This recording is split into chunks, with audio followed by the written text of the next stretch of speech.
भोपाल से अगली खबर है, जहां ट्विशा शर्मा मामले में बड़ा अपडेट सामने आया है। 3 लोग क्राइम सीन के ट्विशा शर्मा को नीचे लाए थे और साथ ही न्यूज 24 एमपीसीजी ने तीनों को आइडेंटिफाई किया और साथ ही ट्विशा का पति समर्थ सिंह, स्वराज सिंह और कर्मचारी की पहचान हो चुकी है। समर्थ और स्वराज सिंह और साथ ही घर पर काम करने वाला कर्मचारी ट्विशा शर्मा की बॉडी नीचे लेकर आए थे।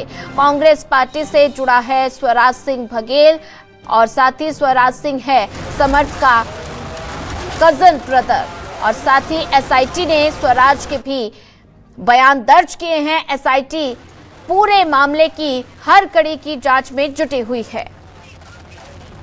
भोपाल से पूरा मामला सामने आया है और साथ ही 3 लोग क्राइम सीन से ट्विशा शर्मा को नीचे लेकर आए और न्यूज 24 एमपीसीजी ने तीनों को आइडेंटिफाई किया। साथ ही आपको बता दें और इसी पर ज्यादा जानकारी साझा करने के लिए हमारे साथ संवाददाता शब्बीर अहमद जुड़ चुके हैं। शब्बीर, बात की जाए तो ये ट्विशा शर्मा से जुड़ा हुआ बड़ा अपडेट निकलकर सामने आया है, जहां पर 3 जो आरोपी थे क्राइम सीन से ट्विशा को नीचे लेकर आए और इस पूरे मामले को लेकर अब तक क्या कुछ अपडेट निकलकर सामने आया है?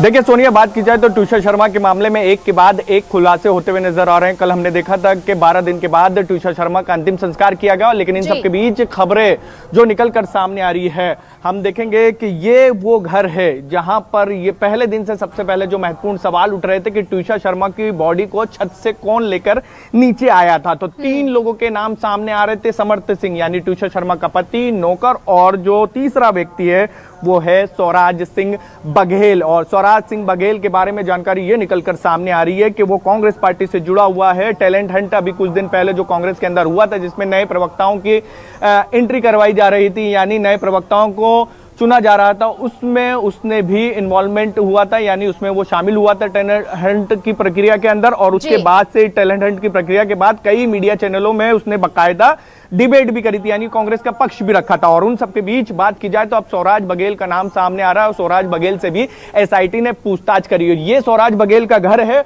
और उसी के पास में मेरा कैमरा पर्सन भरत को कहूंगा कि ये तस्वीरें दिखाई, ये गिरबाला सिंह का घर है और यहीं पर ही छत पर ही ट्विशा शर्मा ने आत्महत्या करी थी, सुसाइड करा था। उसको लेकर ये जरूर है कि सवाल बने हुए हैं कि किस तरीके से उसकी मौत हुई थी, लेकिन एक घर छोड़ के ही, यानी जो जानकारी निकलकर सामने आ रही है कि जैसे ही मौत सुसाइड की जानकारी समर्थ सिंह को लगती है और उसके बाद बात की जाए तो फिर वो स्वराज सिंह बघेल को फोन लगाते हैं। स्वराज सिंह बघेल का जो घर है वो काफी पास में था और उसके बाद बात की जाए तो यहाँ पर स्वराज सिंह बघेल हैं और फिर बॉडी को नीचे लाया जाता है। लेकिन अभी इस पूरे मामले में जो जानकारियां निकलकर सामने आ रही है कि एसआईटी तो लगातार पूछताछ कर रही है, लेकिन सीबीआई की बात की जाए तो सीबीआई भी इस केस को हैंड ओवर करने से पहले इंस्पेक्शन भी करती हुई नजर आ रही है। कई जगह जहां जहां घटनास्थल था वहां पर भी पहुंची है। जो इस केस से जुड़े हुए जितने भी पुलिस ऑफिसर हैं उनसे भी पूछताछ की जा रही है और ये नियम रहता है कि सीबीआई किसी भी केस को टेक ओवर करने से पहले पूरे मामले की पहले जांच करती है। और ये गिरबाला सिंह का घर है, यहाँ पर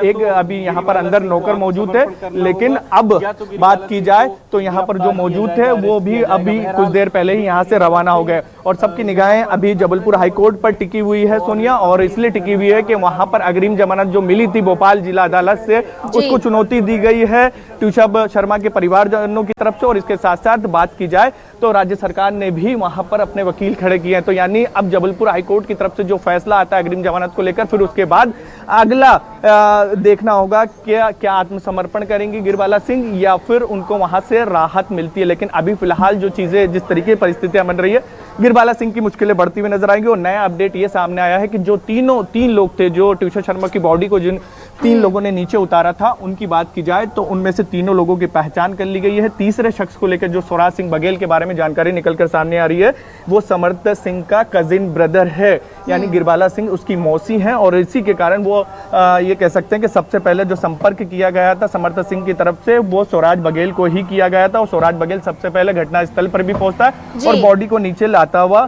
नजर आ रहा है। इसका सीसीटीवी फुटेज भी सोनिया सामने आ चुका है। यानी ये कह सकते हैं कि रिलेटिव थे इसके कारण और पड़ोस में था, इसके कारण स्वराज सिंह बघेल को फोन लगाता है समर्थ सिंह और फिर उसके बाद घर में बुलाता है और फिर उसकी बॉडी को नीचे उतारा जाता है। बिल्कुल शबीर, बात की जाए तो आरोपी समर सिंह पुलिस की गिरफ्त में हैं। तो अब तक बात की जाए तो पुलिस ने रिमांड भी लिया और अब तक पूछताछ में क्या कुछ निकलकर सामने आया है?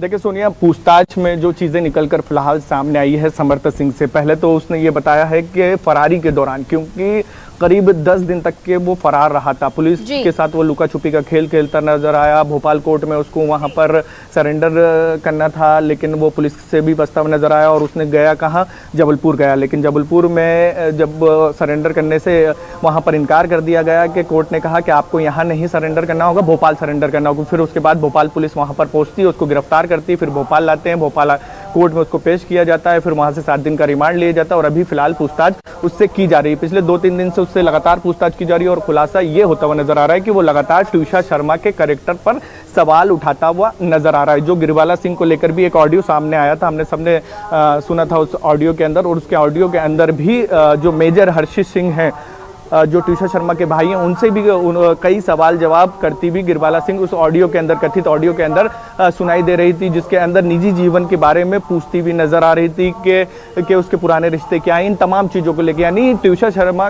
को लेकर गिरबाला सिंह का पूरा परिवार उसके कैरेक्टर पर शक करता था और बार बार उसके पुराने जो अफेयर रहे, उन तमाम चीज़ों की जानकारियाँ वो परिवार से जानना चाहता था। और आज भी जब पूछताछ की जा रही है SIT की तरफ से समर्थ सिंह को लेकर, तो उसमें भी वो इन्हीं तमाम चीजों का जिक्र कर रहा है कि वो कैरेक्टर को लेकर सीधे तौर पर सवाल उठा रहा है। तो इन सब के बीच बात की जाए तो अब इस पूरे मामले में CBI जांच के लिए पत्र लिख चुकी है मध्य प्रदेश सरकार। उससे पहले टेक ओवर करने से ये नियम ये होता है कि CBI किसी भी केस को टेक ओवर करती है तो पहले उस केस के अधिकारियों से पूछताछ करती है जो जुड़े हुए हैं, कई चीजों को ऊपर पहलुओं पर जांच की जाती है, फिर उसके बाद टेक ओवर करती है। तो उस प्रक्रिया के तहत आगे बढ़ती हुई यहाँ पर CBI नजर आ रही है।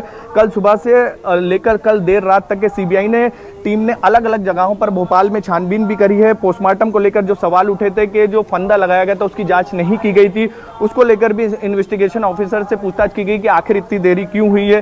कई पुलिसकर्मियों से पूछताछ की गई है CBI की तरफ से कि क्या क्या अभी तक के अपडेट है। तो CBI जल्द इस पूरे मामले को लेकर फैसला ले सकती है कि टेक ओवर करे या ना करे। लेकिन इन सबके बीच गिरबाला सिंह के घर पर ताला लगा हुआ है। गिरबाला सिंह यानी परिवार का कोई भी सदस्य यहाँ पर नहीं है, चाहे बड़े बेटे की बात करें या फिर गिरबाला सिंह की बात करें, नौकरों की बात करें, कोई भी नहीं है। घर के ऊपर ताला लगा हुआ है। अब सबकी निगाहें जबलपुर हाईकोर्ट पर टिकी हुई है कि जबलपुर हाईकोर्ट जो गिरबाला सिंह को भोपाल जिला अदालत ने अग्रिम जमानत याचिका दी थी ट्यूषा शर्मा के मामले में, उस पर क्या कुछ फैसला आता है। अगर जमानत याचिका खारिज होगी तो फिर उनको सरेंडर करना होगा। फिर उसके बाद पुलिस, जो हमारे सोर्सेज बता रहे हैं कि जिस तरीके से समर्थ सिंह को लेकर भी वहां पर रिमांड ली गई थी, वैसे ही रिमांड गिरबाला सिंह को लेकर भी मांग सकते हैं, पूछताछ कर सकते हैं। तो ये तमाम प्रोसेस है। लेकिन अभी फिलहाल बात की जाए तो सुप्रीम कोर्ट ने भी इस पूरे मामले पर स्वतः संज्ञान लिया। उस मामले पर वहां पर भी सुनवाई चल रही है, जबलपुर हाईकोर्ट में भी सुनवाई चल रही है और आज भोपाल अदालत में भी एक सुनवाई होना ट्यूषा शर्मा के मामले में, जहां पर जो CCTV और तमाम जो चीजें हैं इस पूरे मामले में उसको संरक्षित रखने को लेकर। तो तीनों अदालत में, भोपाल अदालत की बात करें, जबलपुर हाईकोर्ट की बात करें या दिल्ली सुप्रीम कोर्ट की बात करें, तीनों अदालतों में आज सुनवाई होती हुई इस पूरे मामले में नजर आ रही है। बिल्कुल, बात की जाए शबीर तो इस पूरे मामले को लेकर लगातार परतें खुलती हुई नजर आ रही है, जैसा कि अभी स्वराज सिंह का नाम सामने आया है। और ऐसे में अगर बात की जाए तो लगातार इस पूरे मामले पर सबकी पैनी नजर है। लेकिन अगर बात की जाए राज्य सरकार की, राज्य सरकार परिवार के साथ किस तरह से समर्थन करते हुए, किस तरह से मदद करते हुए नजर आ रही है, क्योंकि राज्य सरकार से जो परिवार है ट्यूषा शर्मा का परिवार, उसकी मुलाकात हुई थी और मुख्यमंत्री की तरफ से भी आश्वासन दिया गया था कि इस पूरे मामले पर राज्य सरकार की तरफ से पूरी तरह से मदद में सहयोग दिया जाएगा। किस तरह से राज्य सरकार एक्टिव नजर आ रही है? देखिए, राज्य सरकार की बात की जाए तो पिछला रविवार जो इससे पहले बीता था, उस दिन सबसे पहले राज्य सरकार ने इस पूरे मामले पर हस्तक्षेप किया था, क्योंकि ट्यूषा शर्मा का परिवार CM हाउस के बाहर पहुंच चुका था। जब उसके बाद मुख्यमंत्री मोहन यादव के OSD से ट्यूषा शर्मा के पिता और भाई की मुलाकात करवाई जाती है, CM हाउस से आश्वासन मिलता है कि सब तमाम मदद आपको दी जाएगी, किसी तरीके की आपको परेशानियां नहीं होगी। और इसके साथ साथ परिजन 2 मांगे लगातार करते हुए नजर आ रहे थे, एक तो CBI जांच की और दूसरा इस पूरे मामले में कि पोस्टमार्टम वापस से हो, दूसरा पोस्टमार्टम हो। CBI जांच को लेकर पत्र सरकार की तरफ से लिखा जा चुका है, पोस्टमार्टम भी दूसरी बार कल हो भी गया है, अंतिम संस्कार भी कल हो चुका है। यानी सरकार की तरफ, सरकार से जो मांग की जा रही थी ट्यूषा जी। शर्मा के परिवार की तरफ से कि वो तमाम मांगे पूरी कर ली गई। इसलिए कल हमने जब देखा था कि ट्यूषा शर्मा के परिवार वालों से जब हमारी बातचीत हो रही थी तो बार बार राज्य सरकार का धन्यवाद दे रहे थे और कह रहे थे कि हमारे जितने भी चीजें थी, जो हमारे अंदर सवाल था, उसको लेकर राज्य सरकार की तरफ से कोशिश ये की गई है कि तमाम मदद की गई है हम लोगों की। तो वो सरकार की तरफ से तमाम कोशिशें जो की जा रही थी कि एक के बाद एक प्रयास किए जाए। इसके साथ साथ ये भी मांग की जा रही थी कि गिरवाला सिंह को जो अग्रिम जमानत मिली है वो भी खारिज की जाए। तो बाकायदा जब आज जबलपुर हाईकोर्ट में सुनवाई होगी इस पूरे मामले में, तो ट्यूषा शर्मा के वकील की तरफ से, यानी ट्यूषा शर्मा के परिजनों के वकील की तरफ से भी वहां पर वकील खड़े किए जाएंगे। इसके साथ साथ वहां बात की जाए तो सरकार की तरफ से भी वहां पर जो जानकारी निकलकर सामने आ रही है कि महाधिवक्ता पेश हो सकते हैं। तो सरकार भी पूरी तरीके से ट्यूषा शर्मा के परिवार के साथ खड़ी हुई है और जो भी उनकी मांगे है वो मांग को लेकर मदद करती हुई यहाँ पर नजर आ रही है। सोनिया, ठीक है शबीर, ज्यादा जानकारी साझा करने के लिए आपका धन्यवाद।